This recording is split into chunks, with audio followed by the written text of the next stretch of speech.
Get ready to scream. With the return of the grabber in The Black Phone 2, the slasher movie landscape is heating up, and a question haunts every horror fan. Who reigns supreme as the ultimate on-screen slasher? Blumhouse's decision to resurrect Ethan Hawke's terrifying child killer, the grabber in The Black Phone 2, has definitely stirred up the horror community.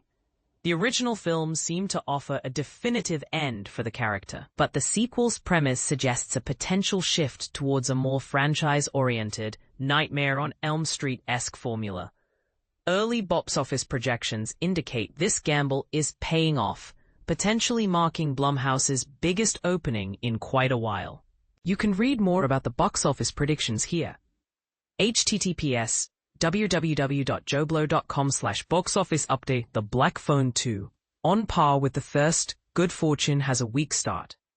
This got us thinking about the pantheon of on-screen slashers, and who truly deserves the title of best. The 1980s were undoubtedly the golden age of the slasher, unleashing iconic figures like Freddy Krueger and Jason Voorhees upon the world.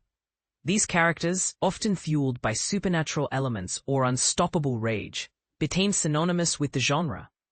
But here's where it gets controversial. The 1990s saw a shift in the slasher landscape.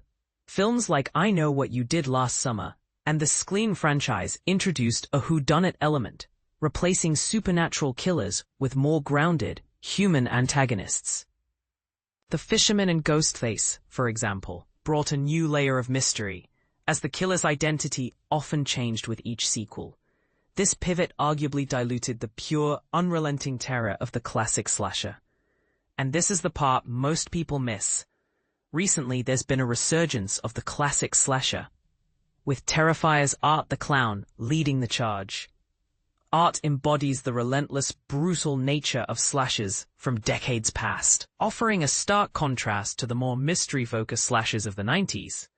Now with Blumhouse seemingly positioning the grabber as their entry into the modern slasher Hall of Fame, it's time to settle the debate.